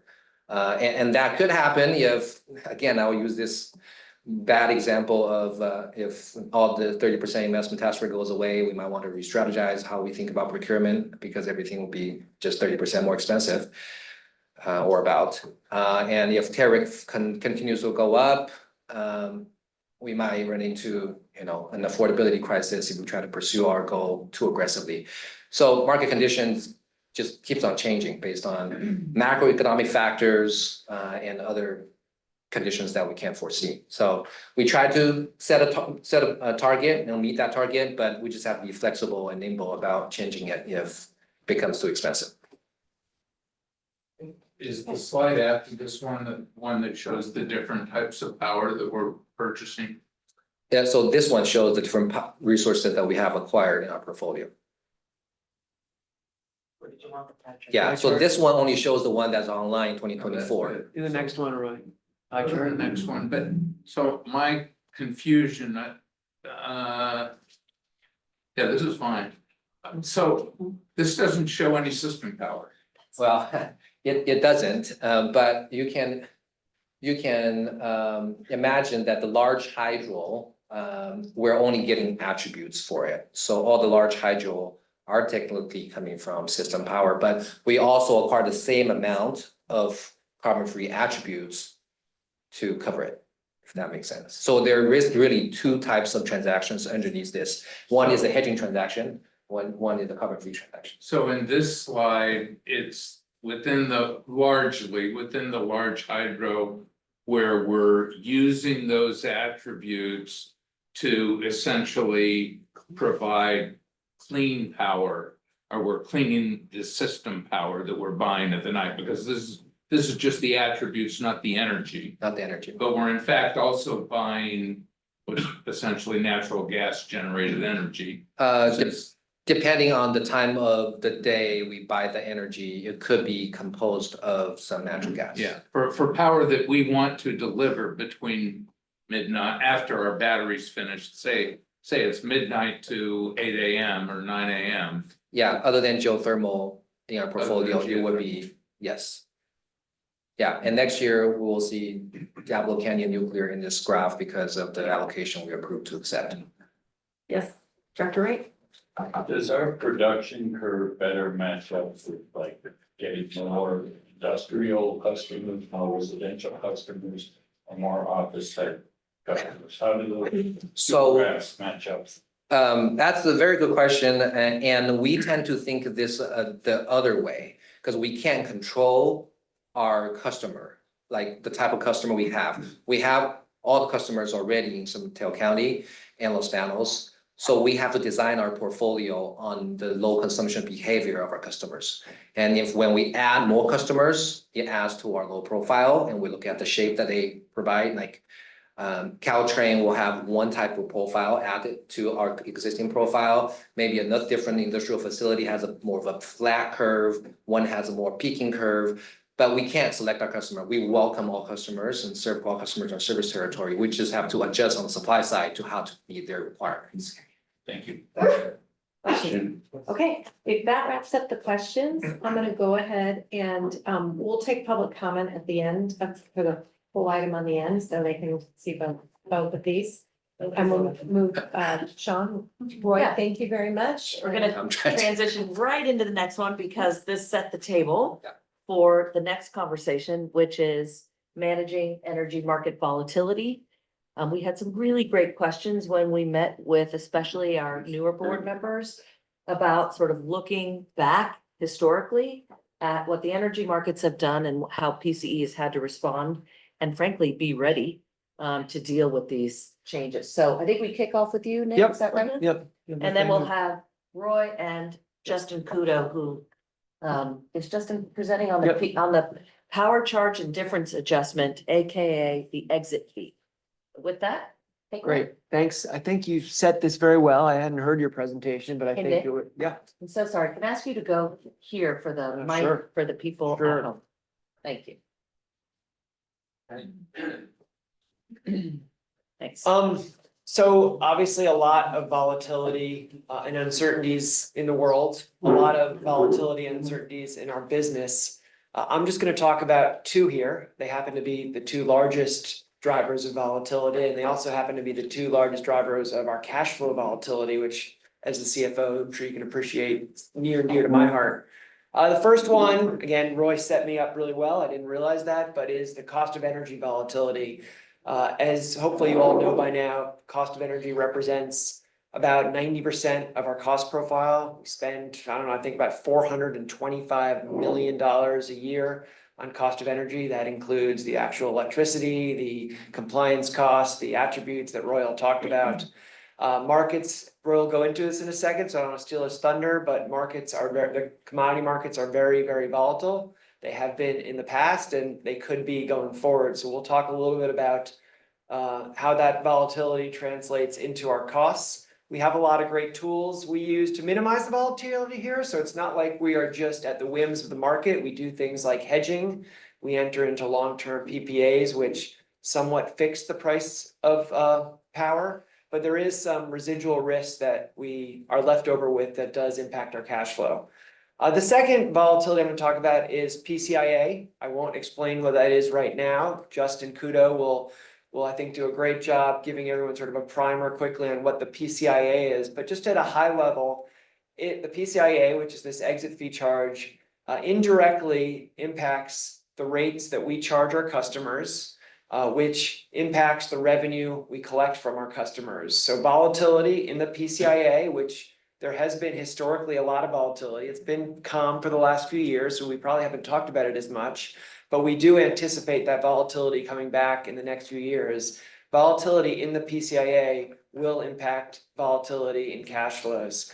Good news is these two items kind of offset each other, not directly, but when the cost of energy is high, PCIA is low and vice versa. So there is some hedging there, but it's not perfect by any means. And the net impact of all this is it leads to a fair amount of uncertainty and volatility in our cash flows. So I'm going to turn it back over to Roy first to talk about the cost of energy. Justin Kudo, who I think all of you have met before, who is our czar on rates, all things rates. We'll talk about the PCIA, and then I'll return to sort of bring it all together and sort of what that means for our cash position and what's our best tool for managing it all. Thank you, Nick, and I am back. All right, I'm going to again use this screen here because I used a pointer.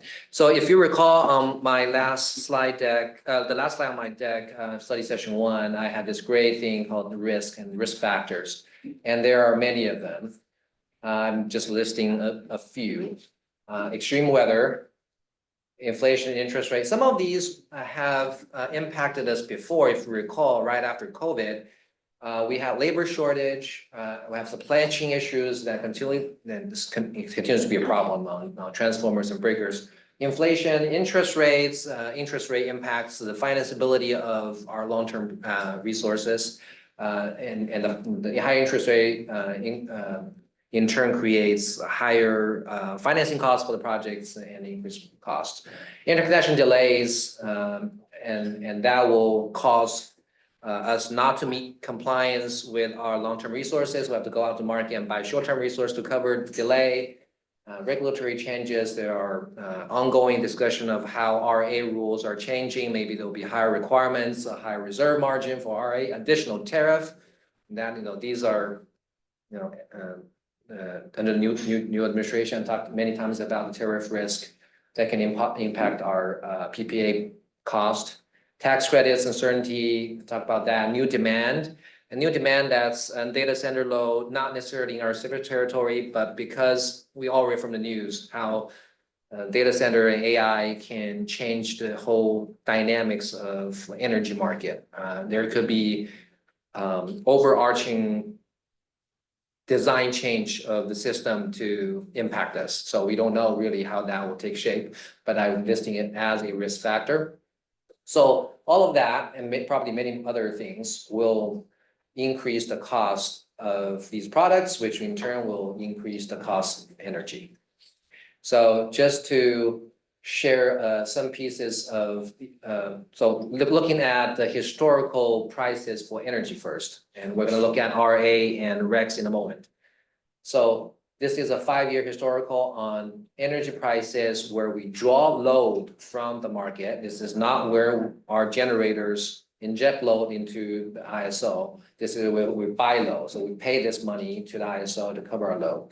In 2022, this small spike of $234. First of all, let's look at average is about, you don't go above $100, right? Maybe a little bit above $100 in summertime recently, but this is definitely a peak in September of 2022. That is the heat wave, if you recall, that the grid experienced a almost near shortage of supply to cover demand during that time.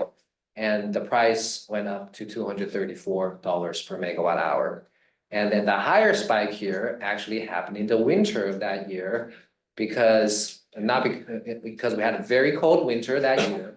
And also, unfortunately, our grid still relies heavily on natural gas, and the energy prices heavily correlates to the natural gas prices.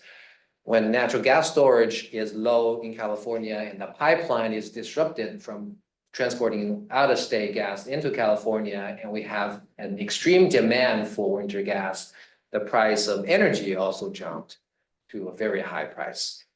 So could we have, in our low forecast we talked about earlier, can we have predicted this? Maybe to some extent, maybe not that high. Can we have predicted that? Probably not. That all these things, the stars have to be aligned to have this happen, and it happened. And luckily, we didn't suffer too much from these two events. We had a lot of hedging. That's the gray bars that we showed earlier in our portfolio to protect us against these volatilities. Yes, we did pay some premium for those, but it did prevent us from extreme exposure on the market on the energy side. So that's on the energy piece. Now, where did the red graph go? Oh, It's on that it's one. all on that one. It's not on this one. That is odd indeed. That's on both. That's bizarre. On one side already. It's just really. Yeah, the red one. That's so weird. We will, We have to fix look that here. projectors. Okay, all right, then I have to come back, but I don't need a pointer on this one. So on these two graphs, one is on the left side is resource adequacy cost for 2025, and on the right is renewable energy credit PCC 1 costs for 2025. On the x-axis, it's time. X-axis, it says 2025 RA prices as of. This means that let's use the graph to the right because I can't see that one. In March 2022, if we had bought 2025 REC, it would have cost us maybe $11. But if we enter into a contract in, let's say, June of 2024, the REC price for 2025 would have been $90. Right? So that's 8 times, 7 times, 8 times higher. So it depends on when you elected to buy this product, the price can fluctuate quite a bit. And then you can, so the RA curve has a similar shape, and I'll explain why. So before COVID, there's a lot of assumptions on when new capacity will come online on the California grid. Because COVID and all the things that happened after COVID, a lot of the new capacity are delayed. So in 2023, 2022, late 2022, 23, when load-serving entities has a pressure of meeting compliance requirements, RA, RPS, and when the new capacity that they anticipated to come online in 2023, 24 are not looking promising to coming online, they scramble, and we did too, to go out and find these products and willing to pay high prices for them because there's a scarcity in the market. And that drove up the price significantly because of the supply-demand dynamic. And both the REC and RPS, REC and RA are compliance instruments, and load-serving entities all need them. The demand just is so great, and there's just not enough new capacity online, and that drops the price. Now, what happens in 2024 is more capacity were able to come online because things had calmed down, settled down, and that started to drive the price down. We have more new capacity online, and everybody are at ease, more at ease. Now, is this going to last? Is this going to keep on dropping, a free fall? If you look at when we see the prices starting late last year and beginning of this year, prices dropped significantly, right? Maybe not, because as I talked about before, all these risks are gonna happen, right? We know the tariff is in place. We know there's a lot of uncertainty. We have a very volatile market under the new administration on renewable energy development. If for some reason IRA got repealed, I'm gonna use that example again, the price will probably come back up because a lot of projects will be delayed, impacted unless everybody's willing to pay a lot more higher to get the same product. So it is foreseeable and likely that price might go back up. Now, I don't have a crystal ball. That's just my speculation this time. But the point here is it could be very volatile, right? So we saw prices jumping up 7-fold in the span of 2-3 years and falls down to its original pricing in less than half a year, and it could go back up. Roy, does anyone, I mean, you can create a market for anything, but does anyone hedge these prices? The way we hedge is by entering into these contracts at different time. So we don't buy 2024 RA or 2025 rec all at once, right? We started buying 2025 RA in 2022. Well, again, I can't see that one.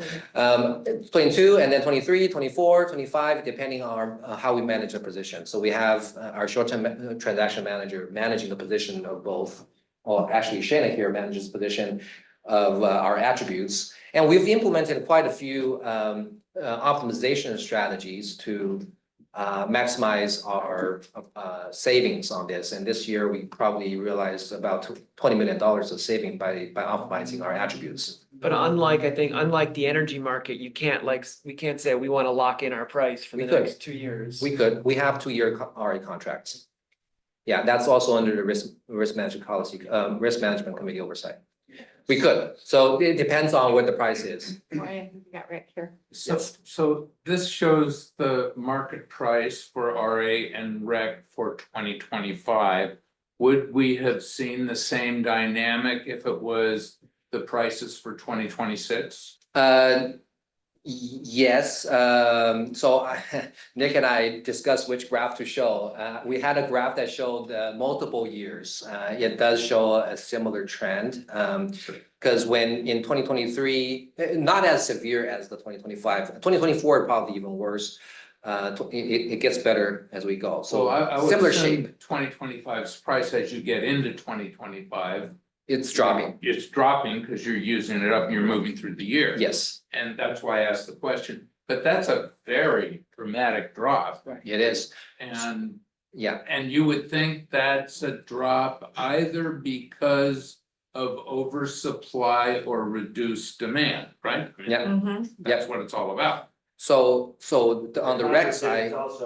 It's also a radical, it's a 500% to 600% increase. I mean, right? It's a radical drop. Yeah. Yet at the same time, that risk you face is that 500% to 600% increase, which is one of the reasons we have to have these rate stabilizing. Exactly. Yes. Well, Nick will get to that. But so the reason on the rec side that it dropped so much in probably over a week period, because there's one large sale by one particular entity, basically dumping the product into the market, willing to accept a very low price, and that drove the price down. So it's very dependent upon the last transaction in the market, and everybody has visibility to that transaction. So that's why it's volatile, right? And now same thing on the rec side, on the RA side. Last year we had a lot of what we called CAM allocation from CPUC to the more than what we anticipated. Everybody got more, so everybody became long. Everybody started selling, and the prices came down. So, yeah, it's very volatile. And so this is so the last two slides are backward looking. This is more of a forward looking. Because of all the uncertainties, we can project a high value market and low value market. And so this is our projected cost of energy range. We're not showing the precise number yet. We'll have our budget ready by June, so you'll get to see what our number is for 2026. But it could vary from $50 million in 2026 to $85 million in 2029. And that is not even the worst case, absolute worst case on the rep curve. That's just what we think is a reasonable worst case. And if a lot of things that is talked about happens, then we can see a rep curve much higher than this rep curve. And that's my last slide. And And if you think cost of energy is complicated, the rate side is even more. It's not included in PCIA. And I'll there's turn over to- more, to and Justin. there's more. And we're ready to. So now we get to the fun part, right? Power charge indifference adjustment, incredibly arcane term. Usually better known as the PCIA, the short acronym for it. Maybe a better description of that might be pre-existing costs inherited by all. But the PCIA is a fee which assesses above market costs in PG&E's portfolio to all CCA customers.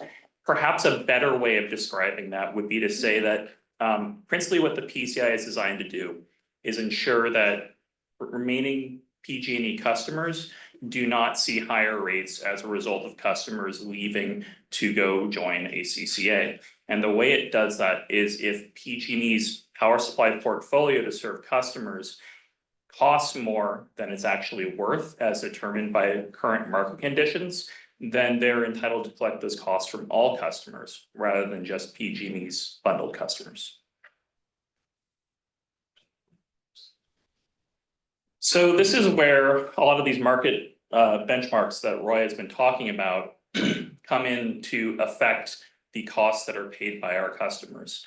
Unfortunately, it's turned into a one color graph instead of a two color graph. I don't know if you can see the shades here, but the column on the left shows what happens when we're in a high market price benchmark scenario like we have today, like we've had over the past several years, and like was shown in Roy's graph. And under a high market price scenario, PG&E's portfolio value is very high. So there's only this small sliver at the top that's a shared cost in that portfolio to all customers, including CCA customers, where we would get a pro rata share of that cost. The other scenario is on the right, which is a low market condition. If the value of energy is much lower, then there's a significantly larger part of PG&E's portfolio that becomes a shared cost between bundled and CCA customers. And as you saw at the very end of Roy's graph, that's the direction that we're heading right now, which would cause a significantly higher PCIA. In practice, it might look something like this. A high market price benchmark results in a high PG&E rate, in this case about 13.5 cents. There's no PCIA really associated with that potentially. And in that case, with the current discount that was approved by the board, PCE would have comparable rates of about 12 cents per kilowatt hour. If the market price benchmark was significantly lower, then you might see both PG&E's generation rates drop to about 10.5 cents, and you also see a PCIA assessed onto our customers of about 3 cents, in which case PCE's rates to provide that same 10% discount could be as low as 6 cents per kilowatt hour. So what the PCIA is and how that fits in, how it's determined with the market price benchmarks is a enormous factor in determining how much flexibility we have to set rates and to offer a cost savings benefit to our customers. Justin, can I chime in really quick? Please. I think it's really important to remember that when we set rates net of the PCIA.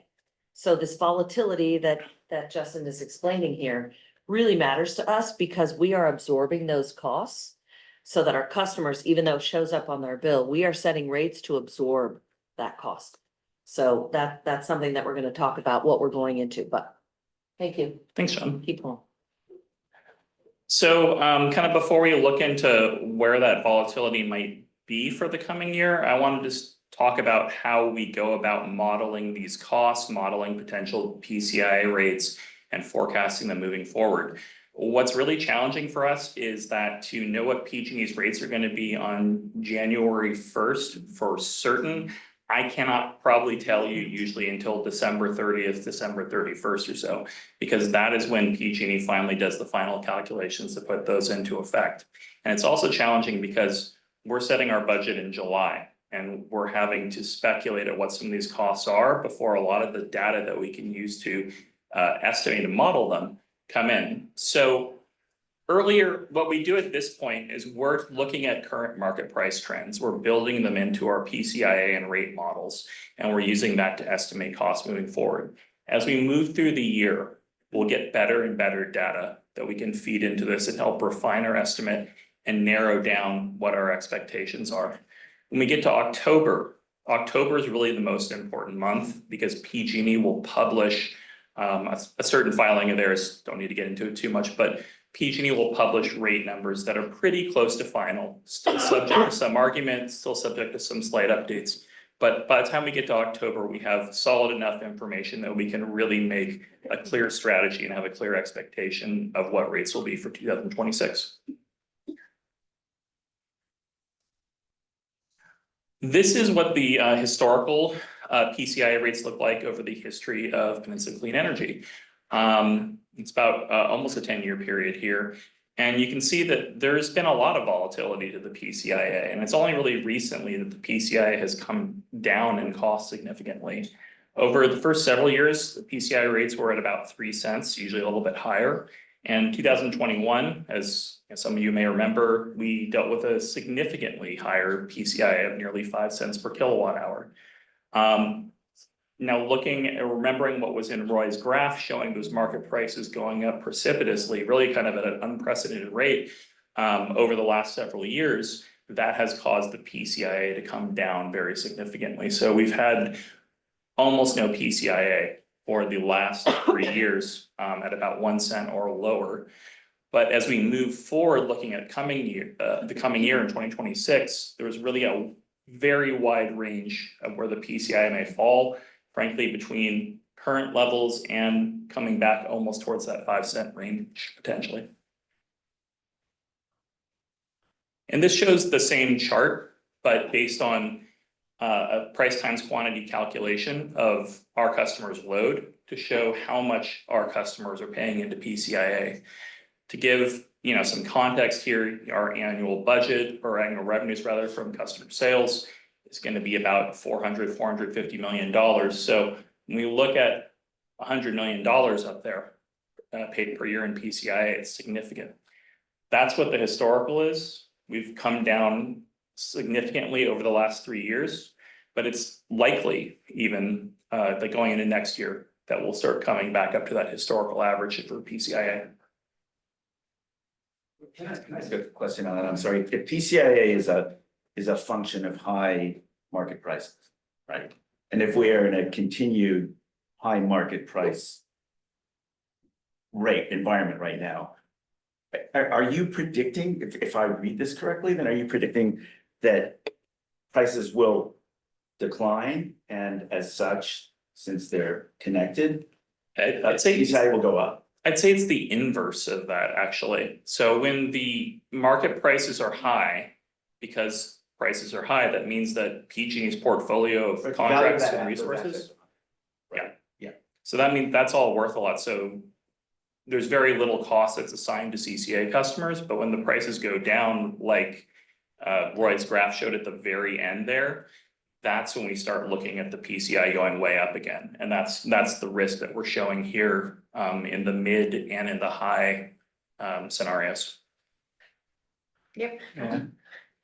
Thank you, Justin. I'm sorry if you mentioned this already and I didn't quite capture or understand it, but I'm still trying to understand why PCIA is something that's assigned to us every year and seems to be like an annual cost.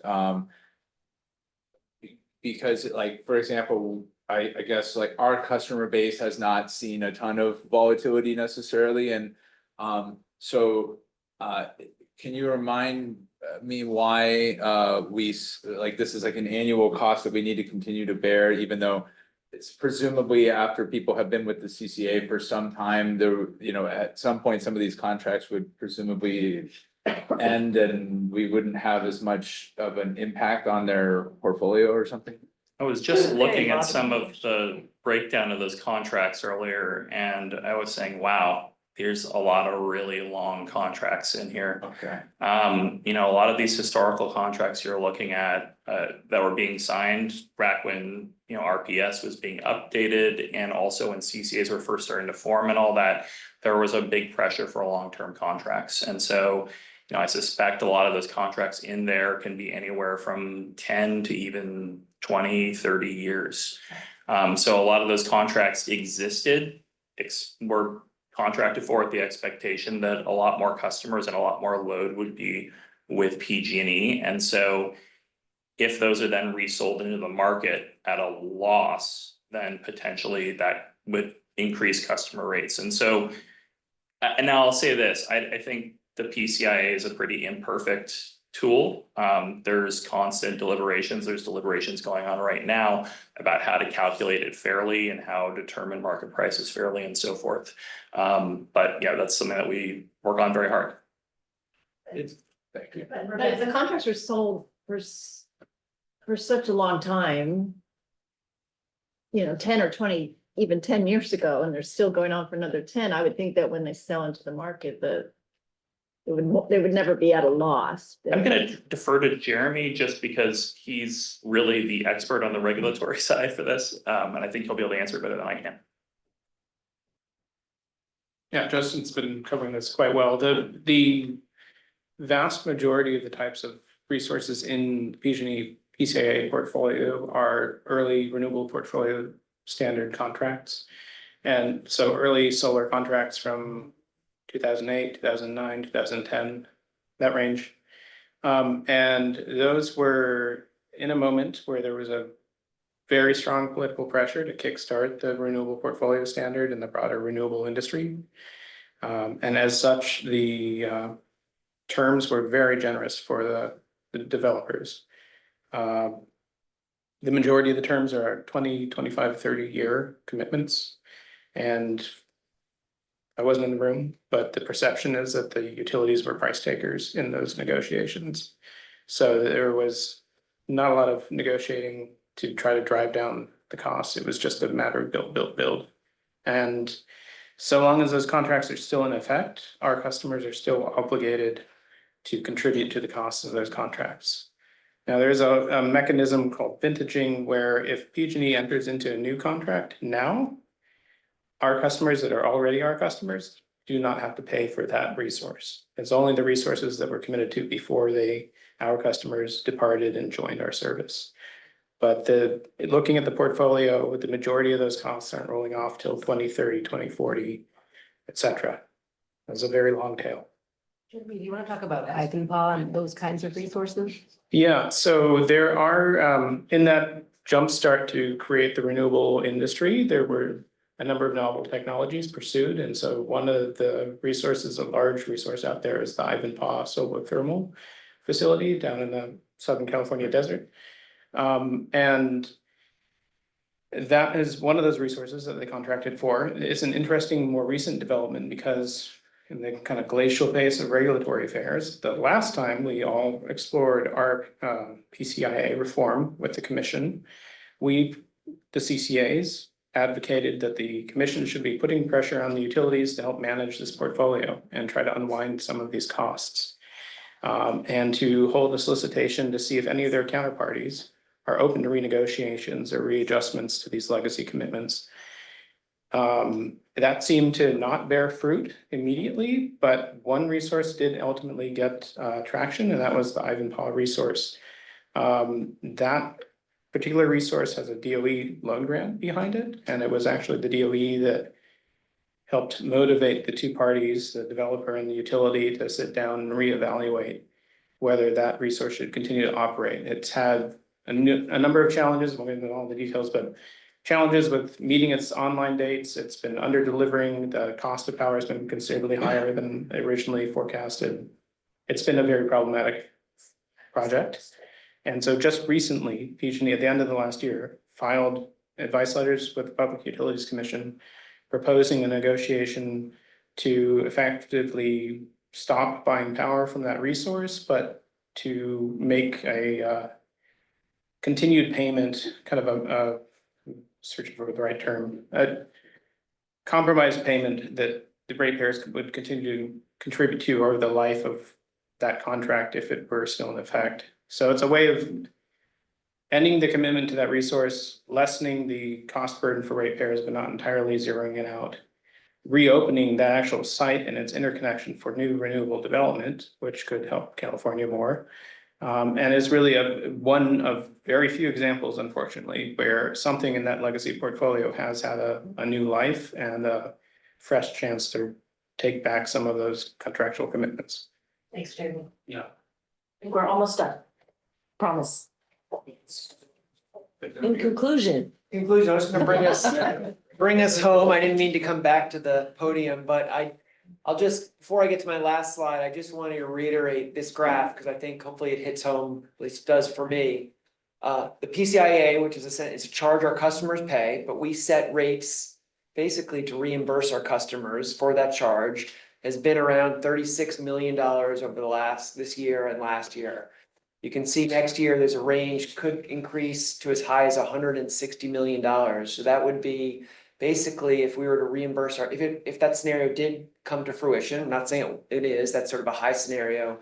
And we wanted to reimburse our customers and set rates to basically make them neutral, we would have to come up with an extra $125 million of revenue, or basically decrease our revenue by that amount. So hopefully that hits home the kind of volatility that the PCIA can drive on our revenue, which impacts our cash flow. So last slide, apologize, the graph on the right is so small. In summary, hopefully, Roy and Justin have convinced you that there's tremendous volatility in the energy markets and the PCIA that can result in significant cash flow uncertainty.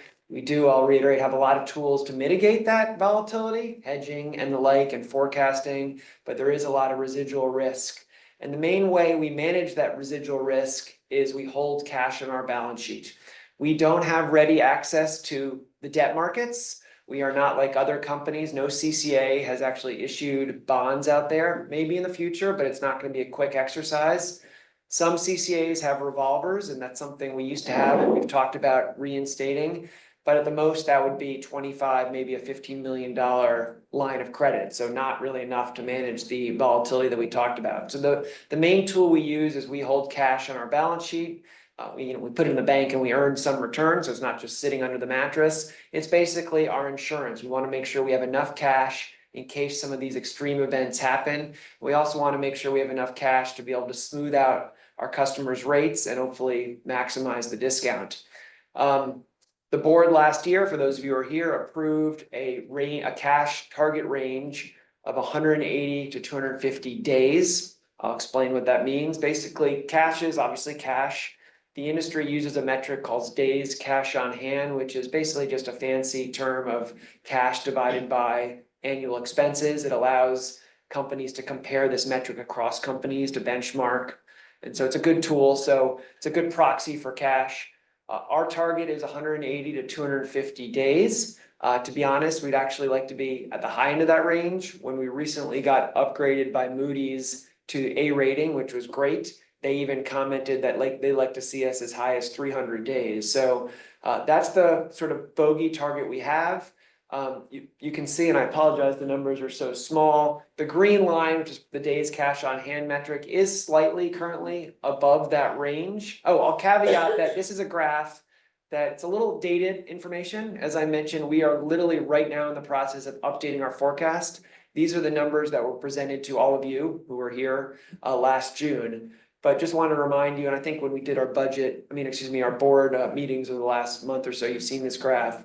But our current days cash on hand is slightly above this range. We forecast basically bringing that line, that number back within that target, sort of the two dotted lines, and sort of flatlining it over the next 4 years or so.